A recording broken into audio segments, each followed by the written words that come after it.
están? Muy buenas tardes. Hoy tenemos un especial del Rapidín con dos queridos amigos y dos personas que van a platicar con nosotros el día de hoy sobre un tema que realmente es de gran actualidad, que es una preocupación no solamente en México, sino en todo el mundo.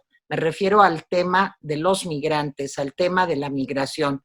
Y me da muchísimo, pero muchísimo, pero muchísimo gusto, repito, tener hoy la oportunidad de que esté aquí con nosotros el doctor Jorge Carlos Díaz Cuervo. Jorge Carlos Díaz Cuervo es economista, es un político con una enorme relevancia en la izquierda mexicana, ha presidido el Partido Político Socialdemócrata, es un hombre que se ha dedicado durante muchos años a trabajar no solo académicamente, sino también como un activista en pro de la legalización de las drogas. Su tesis de doctorado versa sobre este tema. Además, acaba de salir hace unos cuantos, ¿cuándo salió el de Planeta, Jorge Carlos, con las actualizaciones al tema? En el 2017. En 2017, 2 años. Y bueno, pues hemos compartido muchas aventuras y muchas luchas, así que me da muchísimo gusto que estés con nosotros, Jorge Carlos. De veras, qué gusto me da.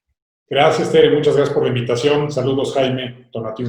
Saludos, bienvenido, Jorge Carlos. Bueno, y también me da muchísimo gusto, muchísimo gusto que esté con nosotros el doctor Tonatiu Guillén.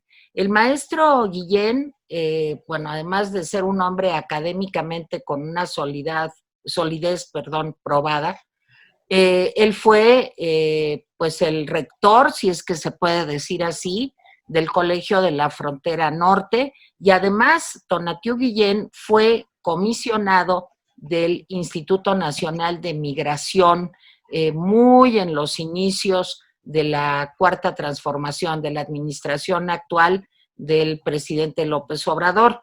Además, como les decía yo, de la solidez académica de Tonatiu, bueno, pues es un hombre que ha trabajado, que ha insistido, que ha activamente se ha preocupado por el tema de las migraciones, por el tema de los migrantes. Es maestro, es sociólogo, es doctor en sociología y también pues nos da muchísimo gusto que hoy nos acompañes, Tonatiu, bienvenido.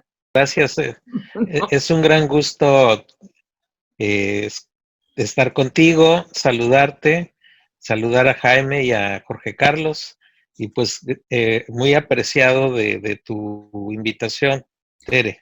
Al contrario, Tonatiu, muchas gracias. Jaime Guerrero, pues si nos introduces al tema. Claro que sí. Bueno, bienvenido primero que nada, bienvenidos los dos. A Jorge Carlos, pues, lo conozco desde hace varios años. A Tonatiu no tenía el gusto. En fin, a ver, yo tengo la impresión de que antes de que entrara el presidente López Obrador a tomar el poder, cuando ya había ganado la elección, hubo una serie de críticas, no solamente de él, pero sí de mucha gente allegada, a la forma en la que estaba conduciendo o había conducido Peña Nieto el tema de la migración. Las críticas hacia la presidencia no son nuevas en el tema de migración, tanto en el norte como en el sur. Creo que no hay un solo gobierno de hace 40 años que no haya sido criticado. Y recuerdo muy bien que el presidente López Obrador decía pues, que iba a abrir la frontera, eran nuestros hermanos, etcétera, etcétera. Y bueno, a partir de diciembre de 2018, empezó a haber un flujo de, sobre todo, guatemaltecos, salvadoreños y hondureños hacia México con la intención de cruzar el país penosamente, porque es toda una aventura, y llegar a los Estados Unidos. A ti te tocó pues renunciar hace casi un año, ¿verdad? Renunciaste hace casi un año, si no mal recuerdo, por ahí del 13, 14 de junio. Entonces ya se va a cumplir un año. Te tocó pues esa relación ríspida con los Estados Unidos. Yo quisiera, es que es un lujo tenerte porque quisiera que nos dijeras cómo viviste esos primeros meses, ¿sí? De esta locura de declaraciones y todo? Esa es la pregunta. O sea, tú lo viviste desde dentro. Rara vez tenemos información desde dentro. Adelante, Tonatiu, te oímos, te escuchamos. Muchas gracias, Tere, gracias, Jaime. Mira, primero hay que subrayar que el flujo migratorio de Centroamérica no es nuevo, no empezó en diciembre del 18. De hecho, cuando la administración comenzó, ya teníamos encima la primera gran caravana, que recordarán que entró en octubre del 18 por el Suchiate. Entonces, no es que el flujo haya empezado con esta administración, creo que ahí hay un punto que vale la pena subrayar. Y de hecho, durante el año 18 ya estaba el flujo en condiciones de escala ampliada, porque también recordarán que tenemos pues 20 años o más con el flujo centroamericano y la política migratoria del país había estado progresivamente cada vez más montada en el control y regulación migratorio. Yo creo que esto se acelera con Fox, da otro brinco adicional con Calderón y Peña Nieto mantiene esa línea de contención más o menos. No era ni cerrar ni abrir completamente, era ahí una situación intermedia. Y sí, siempre tuvimos la presión de Estados Unidos. Eso también es otro hecho. El nuevo gobierno nació con la crítica de ese antecedente. La ley migratoria mexicana es la crítica y es la aplicación de la ley. La ley de migración de México desde 2011, que se estableció después de la tragedia de San Fernando, también hay que subrayarlo, es una ley muy protectora de derechos humanos. Segundo, las garantías que establece la Constitución de la República también son una cobertura de derechos muy grande y la Constitución no distingue entre migrantes y no migrantes. Aquí las personas tienen derechos y la ley explícitamente establece y agrega garantías, la ley de migración, a la población migrante.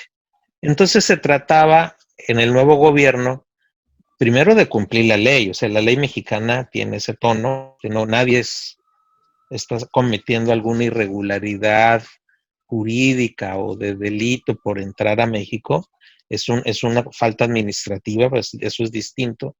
Y luego también la ley mexicana, agregada a la ley de refugio, reconoce que hay una problemática social muy fuerte que hay en otros países y que nos repercute. Entonces, el giro era conceptual, con base en la ley y la Constitución, y segundo, efectivamente, de darle un tono de toque humanista, de derechos al tratamiento del flujo migratorio, y además combinarlo con estrategias de desarrollo. Acuérdense que el primer encuentro internacional desde el gobierno de López Obrador fue con relación al programa de desarrollo en Centroamérica. Entonces había la combinación de una política protectora de derechos y la intención, digo intención porque no se ha materializado, de una iniciativas económicas de desarrollo para el sur de México y el norte de Centroamérica. Ese es el dibujo inicial. Obviamente, el flujo que estoy refiriendo, que nació desde 18, siguió creciendo. Sobre todo se sumaron niños y niñas. Un tercio del flujo eran menores de edad, que además venían acompañadas de sus mamás, de sus tías.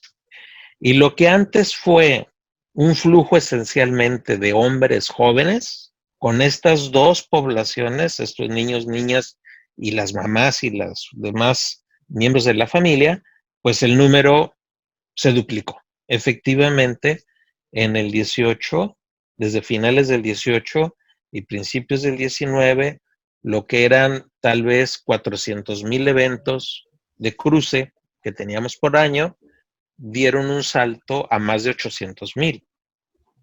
Entonces ahí hay un desafío de cantidades, sin duda, pero también hay un desafío que uno tiene que entenderlo desde la perspectiva de la crisis social muy grave que hay especialmente en Honduras. Honduras era la mitad del flujo. Esa situación persiste. Y evidentemente el gobierno de Estados Unidos,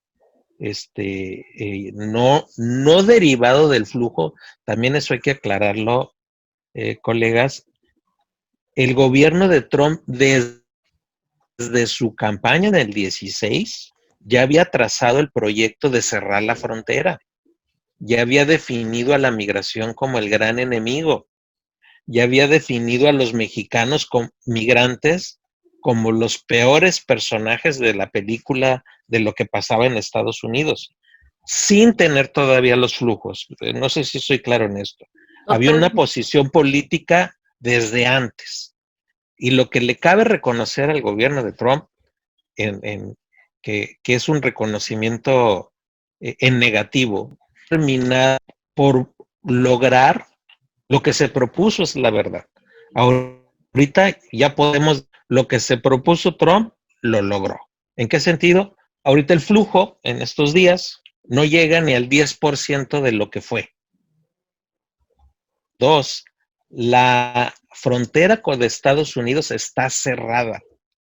Ni a los migrantes que hacen la petición regular de ingreso a Estados Unidos, eso está cerrado, menos a los refugiados, menos al flujo irregular, que está siendo regresado a México prácticamente de inmediato, ahora con el pretexto de la pandemia. Entonces, Estados Unidos sí cerró su frontera. Segundo, también logró que México cambiara dramáticamente su política migratoria y se convirtiera en el gran aparato de contención del flujo migratorio a través de la Guardia Nacional. La Guardia Nacional pasó a ser el aparato de regulación migratoria que siempre soñó Trump y ahora está reduciendo, como vimos, dramáticamente también el flujo. Y tercero, también ha modificado las políticas migratorias de Honduras, El Salvador y de Guatemala, convirtiendo estos países de manera explícita en tercer país seguro. Entonces, en el balance, lo que arrancó en el 16 como proyecto del gobierno de Trump se ha convertido en un gran logro, entre comillas, porque implica costos humanos elevadísimos. Ha logrado modificar la política migratoria de sus vecinos del sur, desde México hasta Honduras, y ha reducido a nada el flujo migratorio. Ese es el resultado de un paquete mucho más complejo, y a mí me tocó la parte en donde este gobierno inició con un gran ímpetu la defensa de dos principios, el de los derechos humanos y garantías de los migrantes, y el del proyecto de desarrollo para el sur de México y el norte de Centroamérica. Esos eran a grandes trazos los lineamientos de donde estábamos caminando y evidentemente con una resistencia muy grande, porque esto se oponía al proyecto de Trump desde un inicio, con una resistencia muy grande de este gobierno y al final, pues la modificación muy marcada de las iniciativas originales de este gobierno y su conversión no solo en una iniciativa que negaba ese arranque, sino en la conversión de la Guardia Nacional en un aparato de regulación y control migratorio que no habíamos tenido nunca, ni con Peña Nieto, ni con Calderón, ni con Fox. Habíamos tenido un aparato de control migratorio tan grande, tan fuerte, tan radical, que, pues, como estoy ahorita tratando de explicar, pues no estaba en el escenario original del arranque de este gobierno. Muchas gracias, Tonatiuh. Jorge Carlos Díaz Cuervo, obviamente por el relato que nos acaba de hacer el doctor Guillén, pues yo diría que el tema de los derechos humanos, si ha sido abandonado en general en nuestro país, en el caso de la situación de la frontera sur de México, pues francamente no existen, desaparecieron. ¿Somos realmente el muro que soñaba Trump? ¿Somos realmente un muro que es todo el territorio nacional? Adelante, Jorge Carlos. Gracias, Tere. Pues en efecto, como lo mencionaba el doctor Guillén y como tú lo refieres ahora, Tere, es importante insistir, machacar, recordar que el tema de la movilidad humana es un tema de derechos humanos. Es decir, todas las personas en este planeta tenemos el derecho a movernos, ¿no? Y creo que es fundamental recordarlo, sobre todo a raíz de que en los últimos años ha habido, digamos, ha habido un crecimiento de los nacionalismos, de estas pulsaciones por cerrar fronteras, llenas de mucha xenofobia, de mucho racismo, de manera que creo que no debemos cansarnos nunca de insistir y de subrayar que cuando hablamos de migración o de movilidad humana estamos hablando de derechos humanos, que es un derecho el movernos. Por supuesto, es responsabilidad y derecho de cada nación el regular y ordenar esos movimientos. Y yo que estuve cerca del esfuerzo que hizo el doctor Guillén por darle esta nueva cara al tema desde la política pública mexicana, pues me queda claro que sí hubo al inicio de esta administración un intento por reconocer el fenómeno como un fenómeno de derechos de las personas y de ordenarlo y de regularlo, pero pues no de limitar esos derechos ni de vulnerarlos. Creo que para todos fue evidente la presión de los Estados Unidos, porque la política pública respecto de la movilidad humana, de la migración, particularmente de Centroamérica hacia el norte, fuera manejada de manera distinta por parte del presidente Trump. Ahora, endurecida como fue la política migratoria el año pasado, creo que ahora con la pandemia, con el COVID-19, la situación se presenta muy delicada desde mi punto de vista, y esto no lo he platicado con el doctor Guillén y con ustedes, y me gustaría también escuchar su opinión, pero en efecto, en la suma de este endurecimiento de la frontera norte y de la frontera sur, algunos le llaman con razón inclusive la militarización, ¿no?, de las fronteras, sumado a el cierre de las fronteras producto de la pandemia, ¿no?, porque pues fue el pretexto perfecto, digamos, la pandemia, para cerrar fronteras, y en todo el mundo, no solo aquí en México, en Europa, en todos lados se cerraron las fronteras.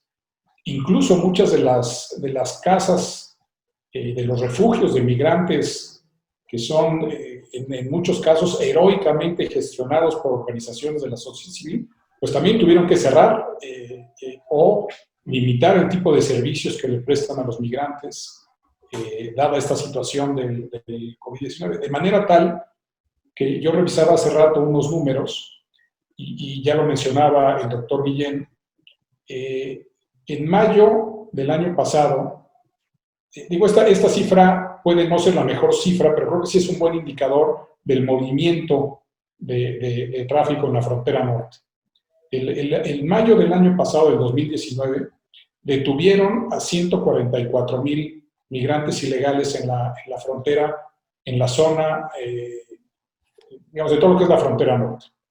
Este año, 23,000, es decir, es un 83% de disminución en el número de detenidos tratando de cruzar ilegalmente la frontera. Eso creo que dice mucho, digamos, de la reducción de movilidad, de movimiento, además del endurecimiento de las medidas restrictivas. Pero el que la gente no se esté moviendo a causa del virus y dada la crisis económica que ya se ha instalado en nuestros países, yo lo que me pregunto, Tonatiuh, Tere, Jaime, ¿qué va a pasar ahora el día veintitantos, creo que es el 28, que se abre la frontera norte con Estados Unidos? ¿Qué va a pasar cuando se reactiven las economías? ¿Qué va a pasar cuando se intenten reactivar estos flujos migratorios? Algunos que son circulares. Tanto en la frontera sur como en la frontera norte hay migración circular que tiene que ver con actividades económicas, con demandas laborales muy puntuales. ¿Qué va a pasar, digamos, ahora que termine esta pandemia, que se reactiven las economías o que intenten reactivarse? ¿Qué va a pasar en las fronteras? Yo que quisiera hacer un poco de prospectiva, ¿no? ¿A qué va a suceder cuando regresen, a lo mejor hasta incrementados estos flujos, ¿no? De Centroamérica hacia México y de México hacia el norte? ¿Cómo nos va a encontrar, digamos, totalmente militarizados? ¿Cuál va a ser la actitud del gobierno mexicano frente a esta reactivación de la movilidad humana? En fin, me preocupa mucho, sí, reitero, si bien hoy parece que se ha disminuido este movimiento de personas, creo que estamos a unas semanas o meses de que empiece nuevamente a crecer, y dada la crisis económica en Centroamérica y en México, creo que se va a recuperar con mucho vigor, con mucha fuerza, y va a haber mucha gente tratando de ir a buscar oportunidades de empleo en lugares distintos a donde ahorita. Si no entiendo mal, el día de hoy se publica ya como un hecho que se extiende durante 30 días más este acuerdo de México-Estados Unidos de mantener las restricciones del tránsito fronterizo. Entonces, al parecer, entonces, pues eran 30 días más. Jaime. Sí, Jaime.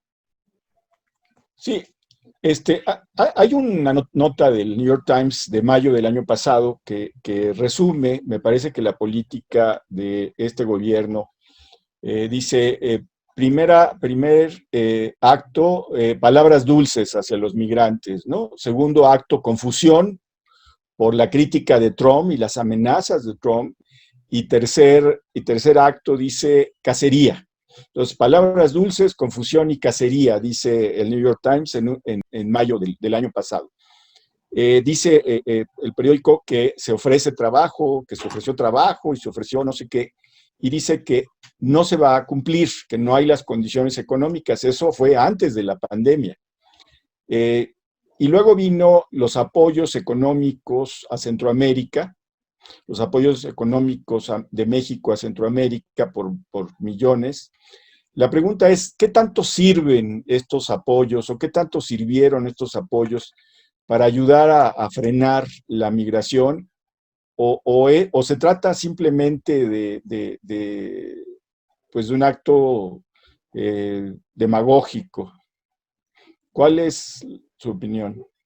Tonatiuh. Gracias, Tere. Gracias, Jaime.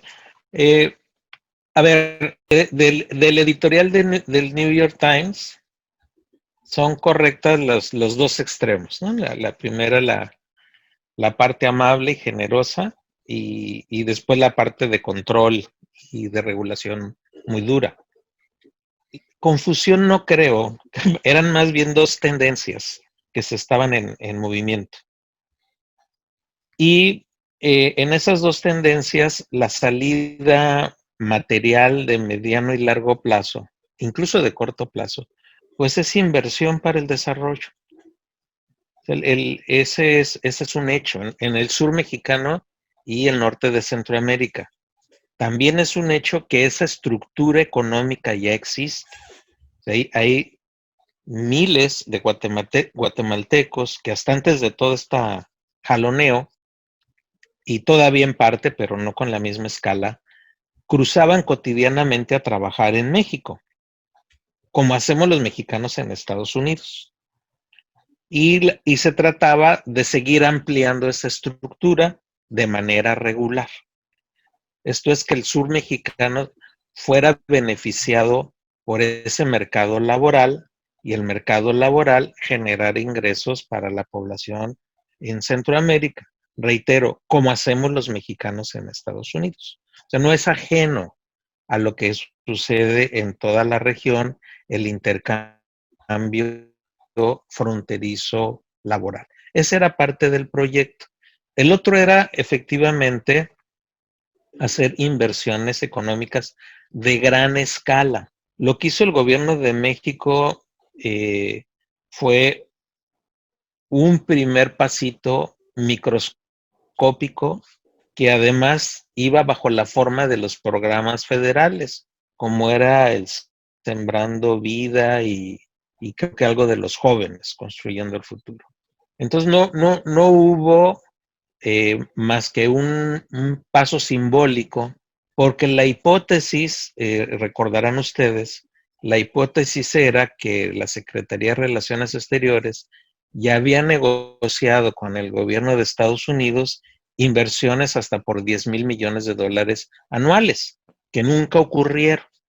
De hecho, hace unos 2, 3 días, el presidente hizo, no sé a propósito de qué, pero hizo el comentario de que Estados Unidos no había cumplido su parte por el lado de inversión.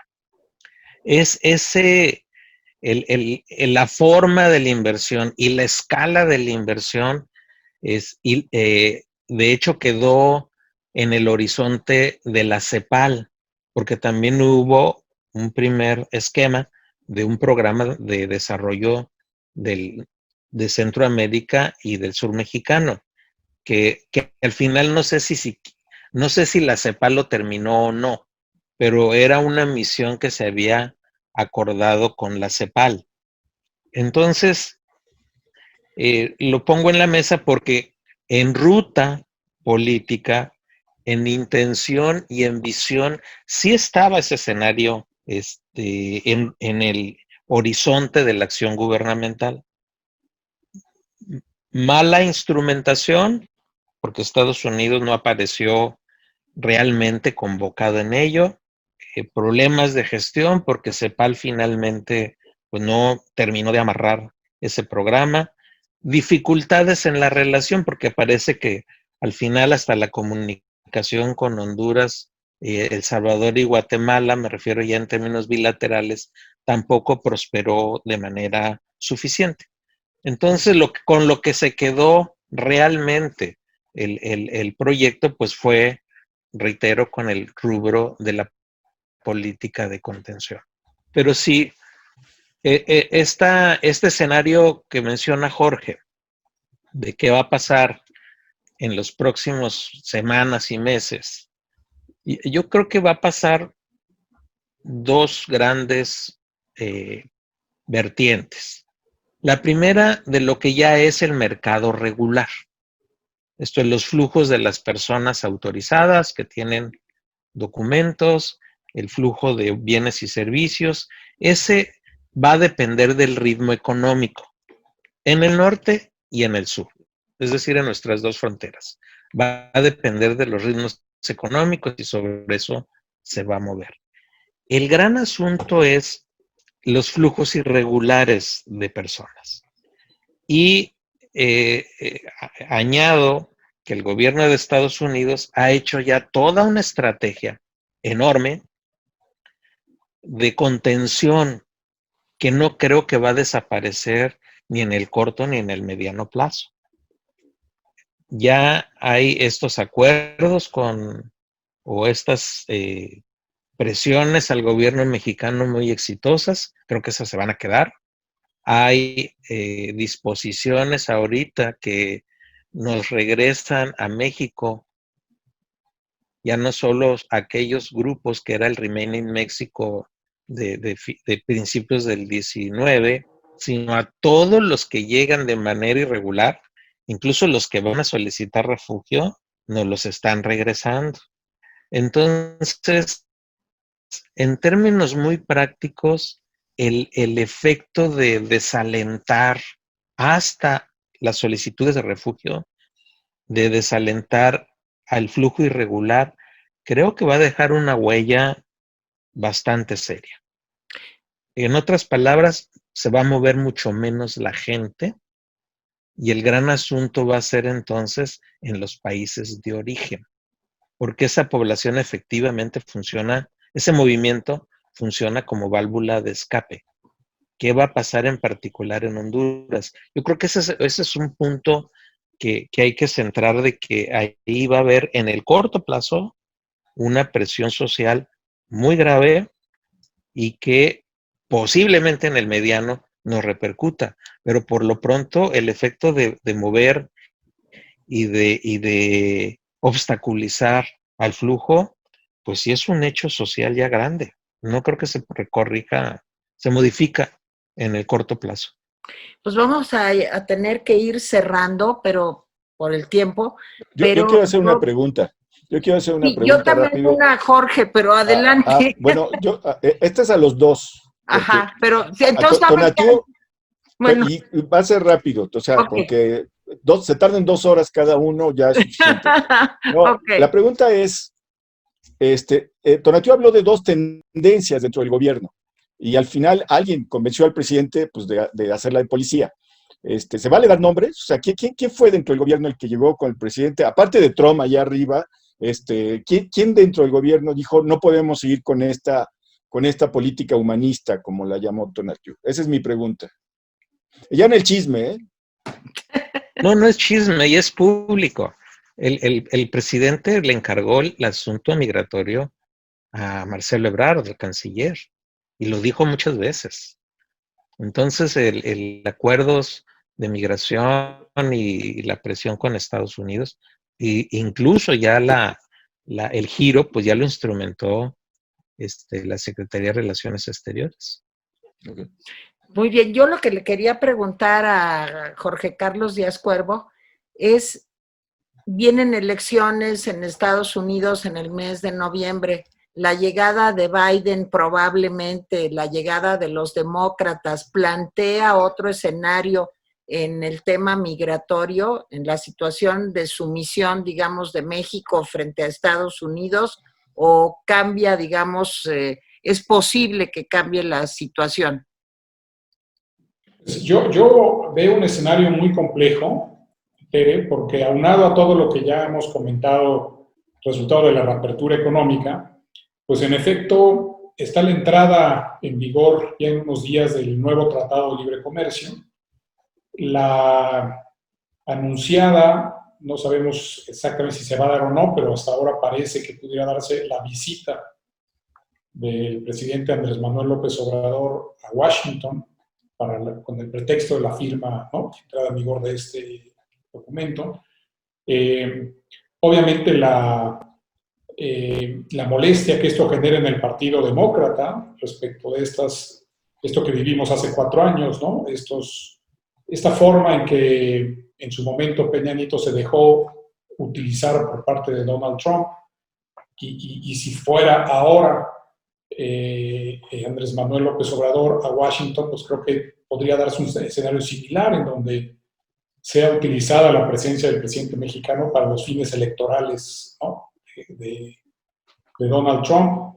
Y en efecto, a mí lo que me preocupa es que si estos escenarios que digamos que dibujábamos hace unos momentos y se reabre la economía y se recuperan los flujos y empieza a haber una presión en la frontera y le es conveniente al presidente Trump volver a insistir en el tema del muro y de frenar estas oleadas de migrantes, y vuelven a organizarse estas caravanas de migrantes que pues nunca antes en la historia habíamos visto. O sea, lo que vimos el año pasado de estos movimientos articulados, organizados, financiados, y que generó muchas dudas respecto a quién estaba detrás de esa organización de caravanas de migrantes claramente, y que a quien más ayudó fue al discurso de Trump de construyamos el muro para evitar estas oleadas de migrantes que se vienen, ¿no?, en miles, ¿no?, a tratar de atravesar nuestra frontera. Pues me preocupa que en una necesidad electoral Trump recurra nuevamente a la generación de estos fenómenos migratorios en aras de volver a enarbolar su discurso nacionalista, de cerrar las fronteras, de defender a la Unión Americana. En fin, el uso político en Estados Unidos de la migración le hace mucho daño a México. Y creo que estamos a unas semanas de que pueda verse, que pueda resurgir otra vez ese discurso que, como dice Tonatiuh, para México se convierte en presión para, en efecto, militarizar también el manejo de nuestra política migratoria. Y sobre todo cuando pues, todas las encuestas, o la encuesta de encuestas que publica Real Clear Politics, pues cada vez señala una ya muy consistente ventaja de Biden de entre 7 y 9 puntos sobre Trump, que claro, faltan todavía varios meses para la campaña, faltan 3 debates y pues también digamos, la indignación por el racismo de la policía en contra particularmente de la comunidad afroamericana en Estados Unidos, pues le está haciendo estragos a Trump. No sabe cómo salirse de esa situación y creo que el tema migratorio puede en las próximas semanas o meses venirle muy a modo, digamos. Como anillo al dedo. Como anillo al dedo, y si además nuestro gobierno se lo pone fácil, ¿no? Pues aquel hombre lo va a tomar y nuevamente veremos pues, escenas que violentan derechos humanos, que maltratan niños, mujeres, escenas muy dolorosas, ¿no? que a mí me lastima mucho ver en México y en cualquier parte del mundo, ¿no? Pero la situación que viven cientos de miles o decenas de miles de migrantes en territorio nacional no es para sentirnos orgullosos, al contrario, es para sentirnos muy mal, porque tratamos muy mal en México a nuestros migrantes y quiero aquí hacer un reconocimiento a Tonatiuh, porque Tonatiuh quiso cambiar esa política migratoria. Tonatiuh quiso darle un rostro humano de respeto a los derechos humanos, como debe ser la política migratoria, y lamentablemente los intereses de los Estados Unidos se le cruzaron, se le interpusieron. Jaime, un comentario final antes de despedirnos. No, nada más agradecerle a Tonatiuh y decir que desgraciadamente estamos escribiendo una de las etapas más negras en la historia de la migración. La historia lo consignará así, en medio de discursos demagógicos. Esta es una etapa de veras aciaga en la política exterior mexicana. Ese es mi comentario. Y darle las gracias a Jorge Carlos y a Tonatiuh. Pues miren, yo me quedo muy picada y con muchas ganas de seguir platicando con ustedes y yo me imagino que Jaime también, hay muchas preguntas, el tema de la crisis económica que no hemos tratado pues con mayor profundidad en Centroamérica y esto cómo va a repercutir, el tema de salud, vacunación, en fin, cosas que son muy importantes. Ojalá y en medio de sus ocupaciones pues volvamos muy pronto a tenerlos aquí, tanto al doctor Tonatiuh Guillén como al doctor Jorge Carlos Díaz Cuervo. De verdad que creo que es un tema que merece toda nuestra atención, y más en estos momentos en donde pues, los derechos humanos en México pues, se encuentran, como decía Jaime, en un muy mal momento para los mexicanos y para los migrantes. Entonces, no sé si quieren hacer un comentario final, Tonatiuh, Jorge Carlos. Pues, si quieren, para dejarle el cierre a Tonatiuh, tomarte la palabra, Tere, creo que la reactivación económica puede ser un desastre o puede ser una gran oportunidad para desechar cosas que veníamos haciendo mal en lo individual, como empresas, como sociedad, como país, o puede ser verdaderamente una catástrofe, ¿no? Y así como en el tema de la migración hay que estar muy pendientes en cómo se da esta reactivación de mercados laborales, de flujos entre países, con un nuevo tratado, con una presencia militar cuidando las fronteras.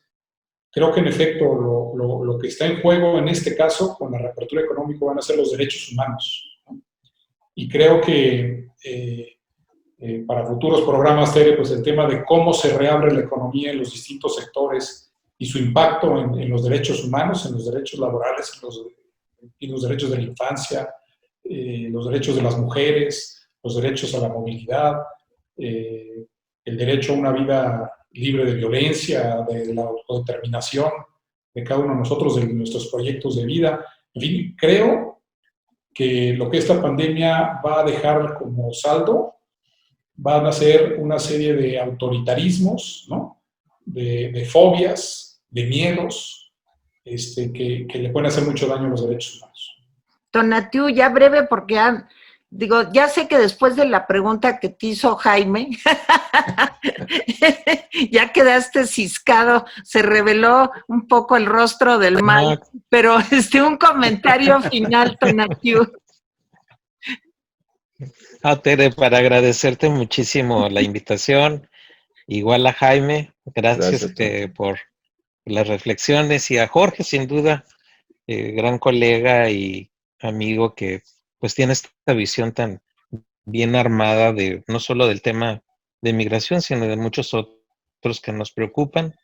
Solo cierro para comentar que efectivamente son tiempos muy duros, los peores en mucho tiempo para la migración, para las personas que tienen urgencia vital del refugio, que son tiempos tremendos y paradójicos, porque creo que ninguno de nosotros imaginaba hace poco más de un año, en diciembre del 18, que estaríamos en un momento como este.